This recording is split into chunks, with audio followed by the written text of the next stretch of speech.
Hi everyone.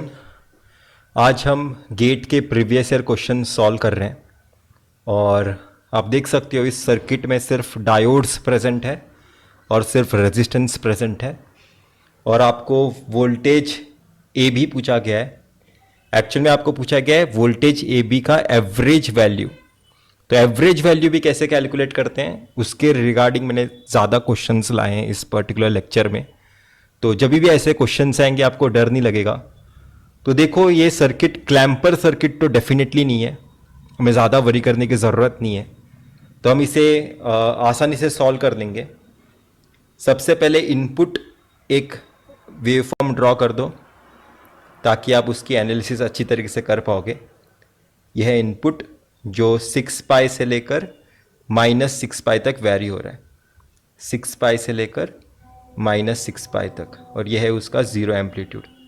और आपको क्या करना है, वी ए बी का एवरेज वैल्यू कैलकुलेट करना है। तो सबसे पहले मेरे हिसाब से आपको वी ए बी प्लॉट करना चाहिए और उसके बाद हम उस पर कमेंट करेंगे कि एवरेज वैल्यू क्या होगा।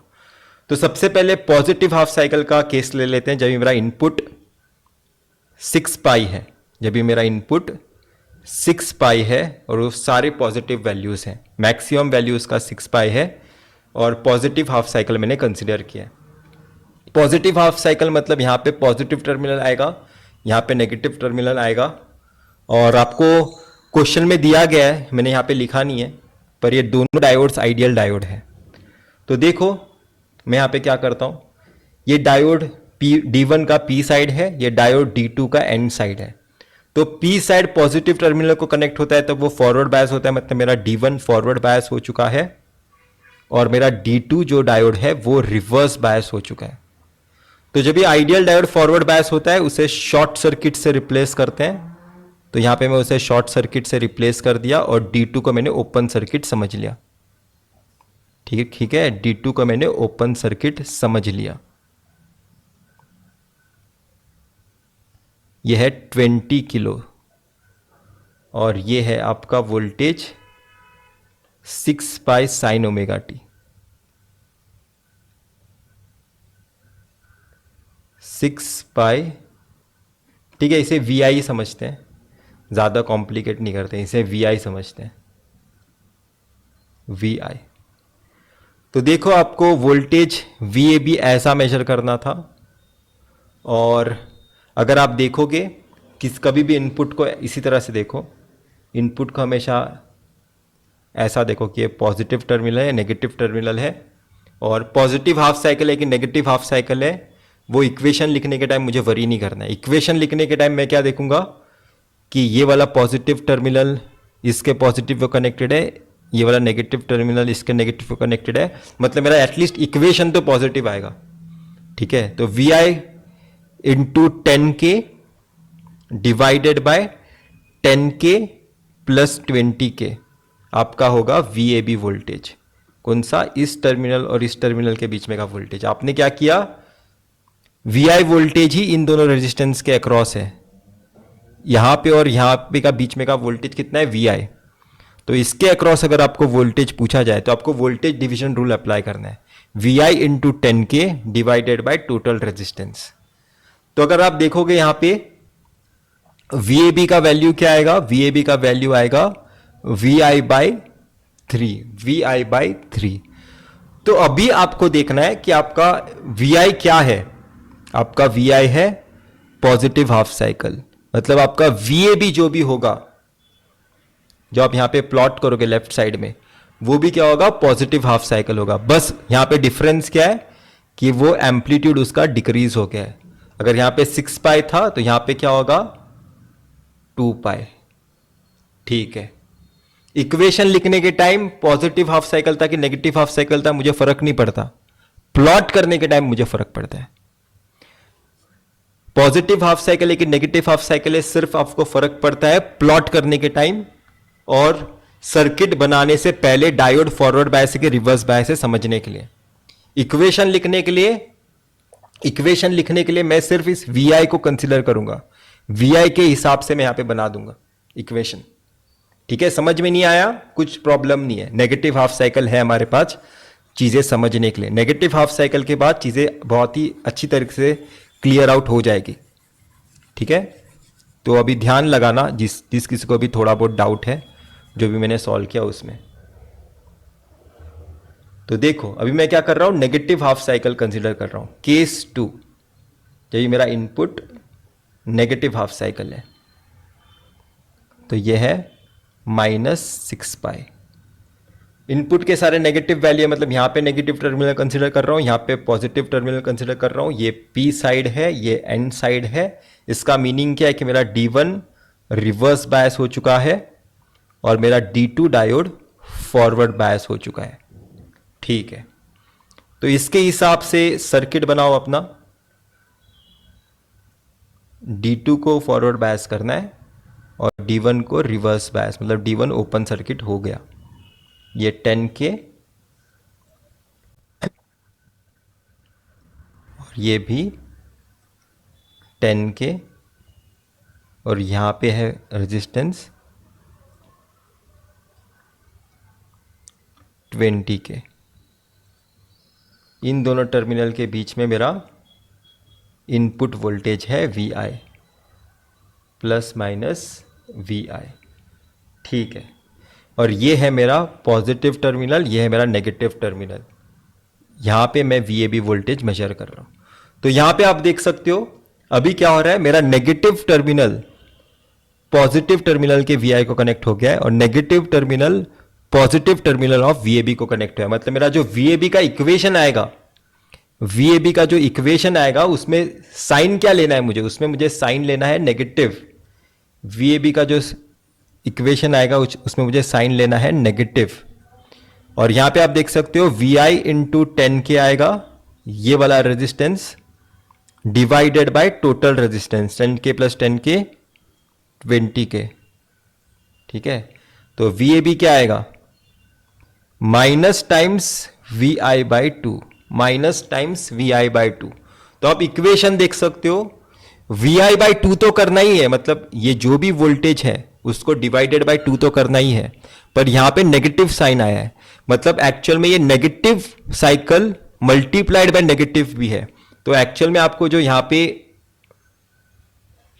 पे जो आपको आउटपुट में आप प्लॉट करोगे तब एक्चुअल में होगा क्या, ये एक तरीके से पॉजिटिव साइकिल में कन्वर्ट हो जाएगा। ठीक है, तो यहां पे जो वैल्यू आएगा वो आएगा 3 पाई, 6 पाई डिवाइडेड बाय 2 3 पाई।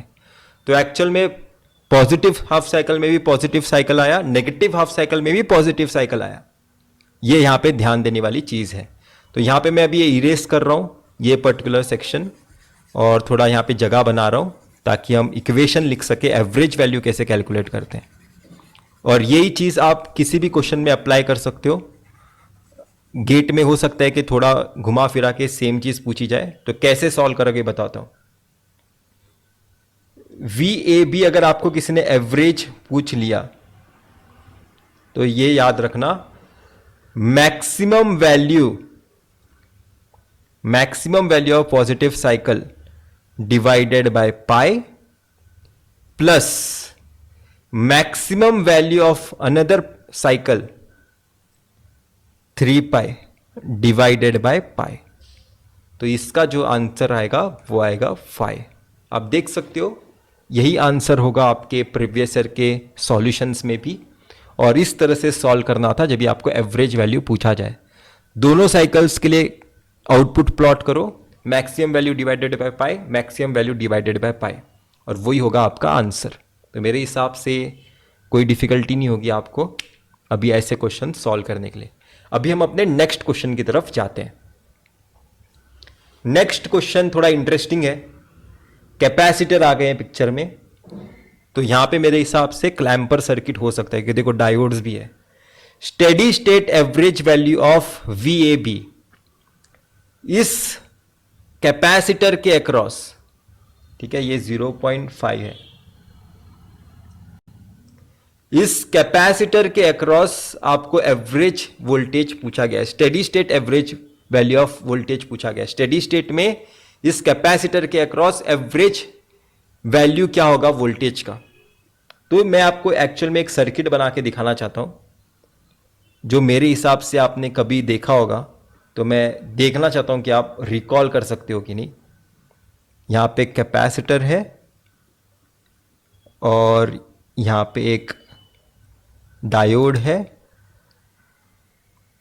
और ये आपका इनपुट है VI D1 और ये आपका D2 है और ये आपका दूसरा कैपेसिटर है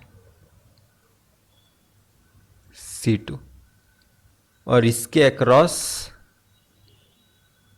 V0 स्टेडी स्टेट पूछा गया है। क्या आप ये सर्किट के बारे में कुछ बता सकते हो? ये सर्किट क्या है? इतना पार्ट सर्किट का क्या है? पॉजिटिव क्लैंपर और इतना पार्ट सर्किट का क्या है? ये क्या है? Positive peak detector. Positive peak detector. तो एक्चुअल में अगर मैंने ये वाला आपको केस बना के दिया था, जब positive clamper followed by positive peak detector होगा, तो अगर इनपुट में आपके ऐसा कोई सिग्नल है VM और -VM, जिन्होंने भी मेरे लेक्चर देखे हैं पीक डिटेक्टर के, उन्हें ये समझ में आएगा। अगर नहीं देखे तो जाके देख लो, चैनल पे अवेलेबल है। Positive clamper followed by peak detector. Positive clamper का यहां तक का आउटपुट क्या होगा? मैंने आपको बताया था, अगर ये टाइम t है तो वो क्लैंप हो जाएगा एक तरीके से। ये वाला वैल्यू VM चला जाएगा, ये वाला वैल्यू 2VM चला जाएगा। और अगर ये वाला सिग्नल हम इस पर्टिकुलर पिक डिटेक्टर को देंगे तो क्या होगा? वो इस वेवफॉर्म में से पिक डिटेक्ट करेगा। पिक क्या है? 2VM है। पिक क्या है? 2VM है। तो V0 का स्टेडी स्टेट आउटपुट मुझे क्या मिलेगा? 2VM। एक कांस्टेंट वोल्टेज हो जाएगा 2VM। तो एक्चुअल में अगर आपको किसी ने पूछा इस दोनों टर्मिनल के अक्रॉस कितना वोल्टेज आएगा, इन दोनों टर्मिनल के अक्रॉस कितना वोल्टेज आएगा, तो वो कितना आएगा? 2 टाइम्स VM। और यहां पे VM की वैल्यू क्या है? 50। मतलब यहां पे कितना वोल्टेज आएगा? 2 टाइम्स 50 इज इक्वल टू 100। एक कैपेसिटर मेरा कांस्टेंट वोल्टेज होल्ड करेगा 100 वोल्टेज होगी उसकी, DC कांस्टेंट वोल्टेज वो होल्ड करेगा हमेशा। वो 100 वोल्टेज बताएगा एक स्टेडी स्टेट कंडीशन में। अगर वो एक स्टेडी स्टेट कंडीशन पूछे है जहां पे वो कांस्टेंट वोल्टेज बता रहा है, अगर वो कांस्टेंट वोल्टेज है तो उसका एवरेज वैल्यू भी क्या होगा? कांस्टेंट का एवरेज क्या होता है? वही वोल्टेज होता है। एक्चुअल में 100 ही इस क्वेश्चन का आंसर है। DC वोल्टेज का एवरेज वैल्यू वही वैल्यू होती है, उसमें कुछ चेंजेस नहीं होते। AC में एवरेज कैलकुलेट करेंगे तो वेवफॉर्म सब ड्रॉ करना पड़ता है, पर DC का अगर आपको इसने एवरेज वैल्यू पूछा तो वही वोल्टेज की वैल्यू होगी जो उसकी DC वैल्यू है। तो कैपेसिटर 100 वोल्टेज पे कांस्टेंट हो जाता है, मैंने पीक डिटेक्टर में बताया था। तो एक्चुअल में positive clamper followed by peak detector circuit है, जिसे हम बोलते हैं voltage doubler circuit. Voltage doubler circuit. तो मेरे हिसाब से आपके लिए क्वेश्चन सॉल्व करना कोई डिफिकल्ट नहीं था, अगर आपने मेरे लेक्चर देखे हैं। अभी हम नेक्स्ट क्वेश्चन की तरफ जाते हैं। तो नेक्स्ट क्वेश्चन मेरे हिसाब से और इंटरेस्टिंग है। आप देख सकते हो D1 D2 आइडियल डायोड से आपको बताया गया है और इस रेजिस्टेंस के अक्रॉस V0 पूछा है। तो कोई प्रॉब्लम वाली बात नहीं है, इस क्वेश्चन को भी हम एनालिसिस करेंगे। सबसे पहले पॉजिटिव हाफ साइकिल लेते हैं। पॉजिटिव हाफ साइकिल, उसके हिसाब से यहाँ पे पॉजिटिव टर्मिनल आएगा, यहाँ पे नेगेटिव टर्मिनल आएगा। ये P साइड है, ये N साइड है। ये P साइड है, ये N साइड है। अभी यहाँ पे देखो D1 डायोड का P साइड पॉजिटिव टर्मिनल को कनेक्टेड है, मतलब मेरा D1 डायोड क्या है? D1 डायोड फॉरवर्ड बायस है। मेरा D1 डायोड फॉरवर्ड बायस है। अभी और देखो D2 डायोड का N साइड नेगेटिव टर्मिनल को कनेक्टेड, मतलब मेरा D2 डायोड भी क्या है? मेरा D2 डायोड भी फॉरवर्ड बायस है। तो इस पर्टिकुलर कॉम्बिनेशन को अगर मैं यहां पे ड्रॉ करूं तो ये कुछ इस तरह से दिखाई देगा, और इन दोनों टर्मिनल्स के अक्रॉस वी नॉट पूछा गया है। ये है वी आई। तो आप देख सकते हो ये वाला टर्मिनल ही डायरेक्टली कनेक्ट किया गया है नेगेटिव टर्मिनल पे, और ये वाला टर्मिनल ही डायरेक्टली कनेक्ट किया गया है मेरे पॉजिटिव वी नॉट के टर्मिनल पे। एक्चुअल में मेरा वी नॉट ही वी आई पे डायरेक्टली कनेक्टेड है। मेरा वी आई ही और वी नॉट दोनों एक दूसरे को ही कनेक्टेड है। बस कैसा कनेक्शन हुआ है, पॉजिटिव नेगेटिव को कनेक्ट हो गया है, और यहां का नेगेटिव पॉजिटिव को कनेक्ट हो गया। मतलब मेरा वी नॉट मैं बोल सकता हूं is equal to minus times V I है। कब? जब भी पॉजिटिव हाफ साइकिल आप कंसिडर कर रहे हो, जब भी आप पॉजिटिव हाफ साइकिल आप कंसिडर कर रहे हो। अगर मैं इसके ही नीचे अगर प्लॉट करूं, यह है टाइम टी, तो मैं कैसे प्लॉट करूंगा?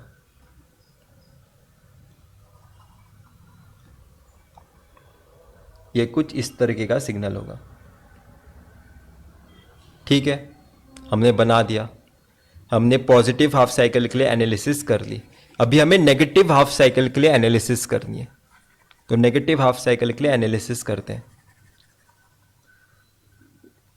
यहां पे लिख लो सबसे पहले कि ये वी नॉट है और ये जीरो टर्मिनल वाला, ये जीरो ओरिजिन वाला जीरो है।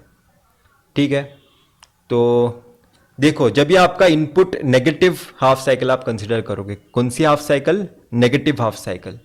तब क्या होगा, यहां पे नेगेटिव टर्मिनल कंसिडर करना है, यहां पे पॉजिटिव। ये पी साइड है डायोड का, ये एन साइड है डायोड का।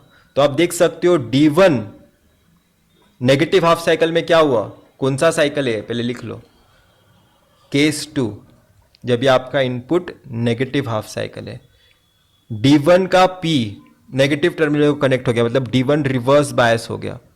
D2 का N पॉजिटिव टर्मिनल को कनेक्ट हो गया, मतलब D2 भी रिवर्स बायस हो गया।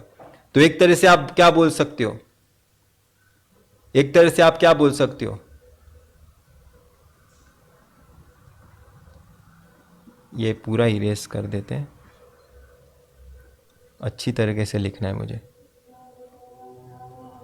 आप बोल सकते हो कि ये दोनों ब्रांचेस ओपन सर्किट हो गए। जब ये दोनों ब्रांचेस ही ओपन सर्किट हो गए तो उस केस में वी नॉट और वी आई का कोई रिलेशन ही नहीं होगा, मतलब मेरा V naught is equal to zero होगा, मेरा V naught equal to zero होगा। तो इस केस में मेरा वी नॉट अगर मैं प्लॉट करूं तो वो जीरो वैल्यू देगा। तो इस तरीके का ग्राफ आपको मिलता अगर ये वाला क्वेश्चन अगर आपको सॉल्व करना है। तो ऑप्शन में यही ग्राफ होगा, ऑप्शन 1, तो वही आपका राइट आंसर है। तो और एक क्वेश्चन मैं आपको बताता हूं जो आपके पेपर में था, क्वेश्चन पेपर में इलेक्ट्रॉनिक्स के। कैसा था वो क्वेश्चन, यहां पे एक कैपेसिटर दिया गया था और यहां पे एक इनपुट VI दिया गया था, और इस इनपुट VI का आपको टाइम पीरियड बताया गया था।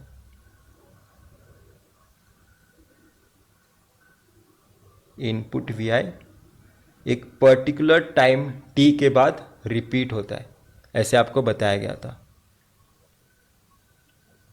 और यहां पे आपका डायोड का कनेक्शन है,